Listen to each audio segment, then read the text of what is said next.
Imagina un pez tan imponente que, al verlo nadar frente a ti, te hace sentir diminuto. Un pez que puede superar los 2 metros de longitud y alcanzar un peso que rebasa lo que levantaría una persona promedio en el gimnasio. No es un tiburón, no es una criatura de ciencia ficción, hablamos del mero gigante.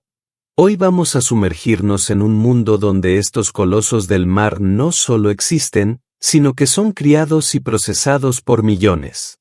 Lo que descubrirás a continuación cambiará tu manera de ver la acuicultura y te mostrará una de las industrias más impresionantes del planeta.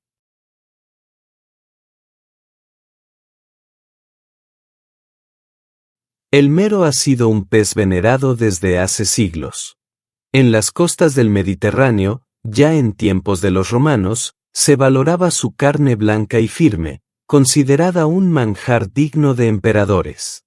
En Asia, especialmente en China, el mero era un símbolo de prosperidad y abundancia, servido en banquetes reales como prueba de respeto a los invitados. Sin embargo, la pesca indiscriminada y la demanda creciente lo llevaron a convertirse en una especie amenazada en muchas regiones. Fue entonces cuando la ciencia y la necesidad se encontraron. Había que criar meros gigantes en cautiverio para abastecer al mercado sin destruir el equilibrio de los océanos. Así nació la industria moderna de la cría del mero, un reto enorme, pues hablamos de una especie que tarda años en crecer y requiere cuidados casi quirúrgicos. Ahora bien, ¿cómo se logra criar millones de meros gigantes? Vamos paso a paso, como si estuviéramos en un recorrido dentro de una de estas granjas marinas. Todo empieza muy temprano, antes incluso de que nazca el primer huevo. En las hatcheries, que son como cuneros acuáticos, los trabajadores seleccionan a los reproductores, los peces más robustos, con buen historial de crecimiento y sin señales de enfermedades.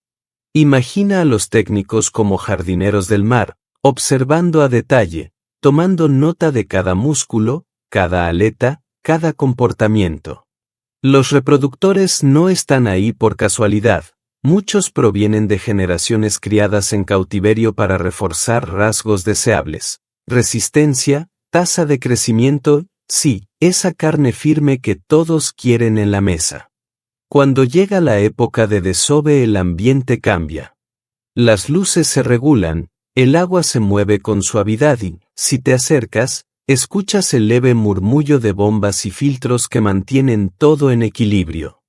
Los peces liberan millones de huevecillos minúsculos, son apenas puntos flotantes, casi etéreos. En la naturaleza la mayoría se perdería, pero en la granja hay manos y sistemas dedicados a recoger y cuidar cada lote. Técnicos observan bajo microscopios, apuntan fechas y tasas de eclosión, celebran cuando un grupo responde bien y se preparan para los altibajos inevitables. La ventana desde huevo hasta larva es la más delicada. Las larvas necesitan alimento vivo, microplancton, pequeños crustáceos que les sirven de primera comida. Aquí el trabajo parece de alquimista, cultivar alimento vivo, medirlo, distribuirlo en cantidades justas. Si les das demasiado, el agua se ensucia, si les das poco, las larvas mueren de hambre. Por eso hay turnos interminables donde la gente vigila densidades de larvas, la nitidez del agua y la temperatura. Al alcanzar cierto tamaño, los juveniles pasan a estanques más grandes o sistemas de recirculación donde el control del agua es más fino. Aquí es donde el granjero vuelve a jugar su papel, separar por tallas, evitar que los grandes se coman a los pequeños, vigilar parásitos y brotes de enfermedades. La práctica de dividir por tallas significa que los meros se mueven en grupos homogéneos, así se evita el canibalismo y se maximiza el crecimiento parejo. El trabajo no es solo técnico, es humano.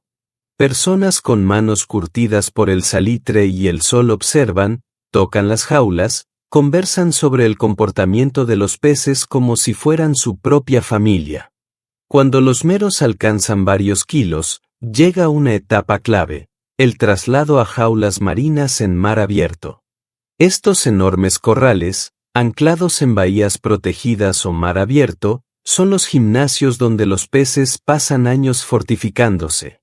En las jaulas, el mar entra y sale, con corrientes que ejercitan los músculos de los peces, las olas lavan y renuevan el agua. El movimiento les da una textura a la carne que los chefs adoran.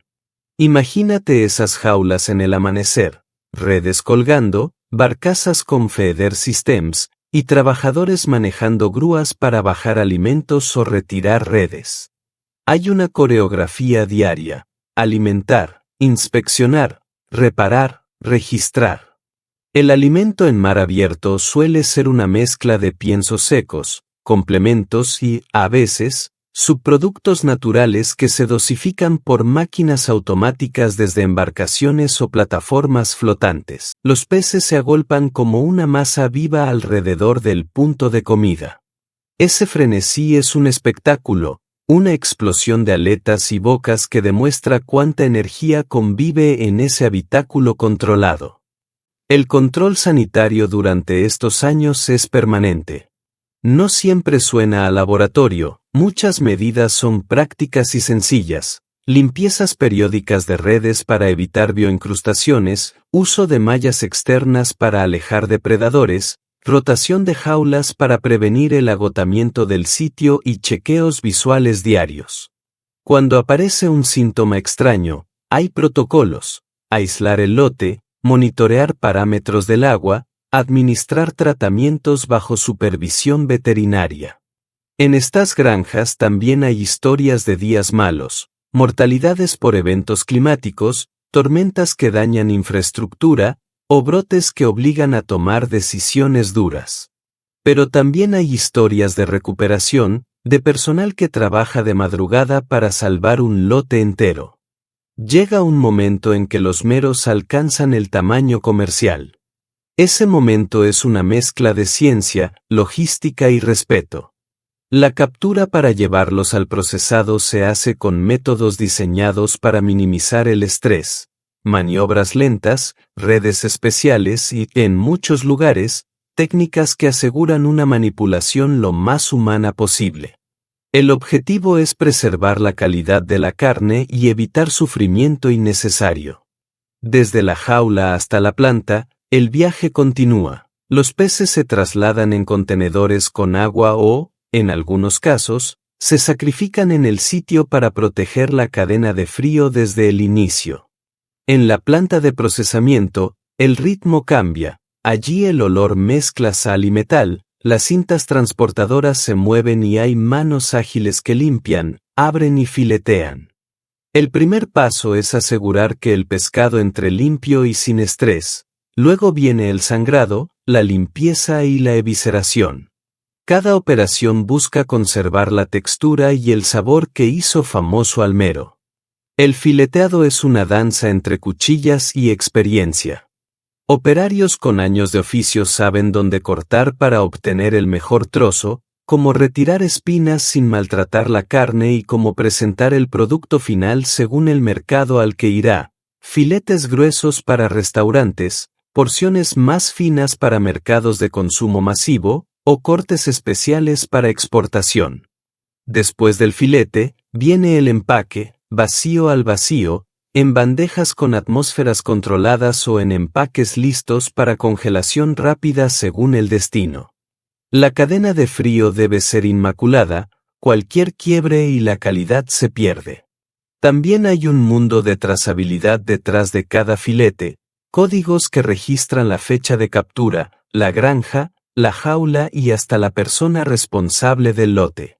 Esto no es solo marketing, en mercados internacionales la trazabilidad es requisito, y además brinda seguridad al consumidor, saber de dónde viene lo que comes.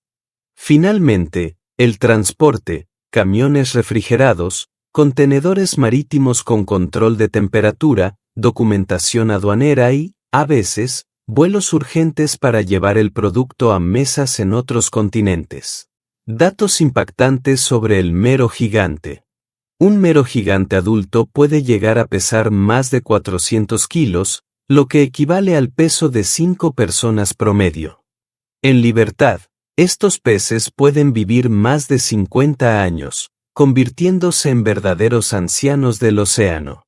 Muchos meros gigantes nacen hembras y, con el paso de los años, se convierten en machos, lo que complica aún más su reproducción controlada.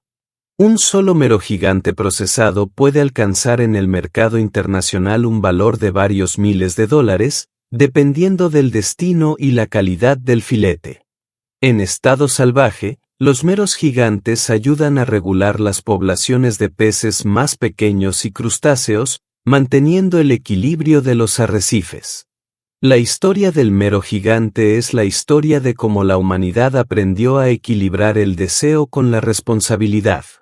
Por un lado, se trata de un manjar de altísimo valor gastronómico, apreciado en los restaurantes más exclusivos. Por otro, es un ejemplo de cómo la ciencia y la acuicultura han evitado que una especie emblemática desaparezca por completo de nuestros océanos. Detrás de cada filete de mero gigante que llega a la mesa hay años de trabajo, paciencia y conocimiento. Es un recordatorio de que el mundo que vemos en nuestro plato tiene una historia mucho más grande de lo que imaginamos. Y ahora quiero invitarte a algo. Si este viaje al mundo de los meros gigantes te sorprendió, compártelo. Haz que más personas conozcan la increíble historia de estos colosos marinos. Porque cada vez que difundimos conocimiento, ayudamos a que el respeto por la naturaleza crezca un poco más. ¿Te imaginas el impacto de que millones de personas descubran lo que acabas de ver? Tú tienes el poder de hacerlo posible, con un solo clic en compartir. Y nos vemos en el próximo video de Así se fabrica, en donde seguiremos conociendo juntos cómo se fabrica el mundo. Hasta entonces.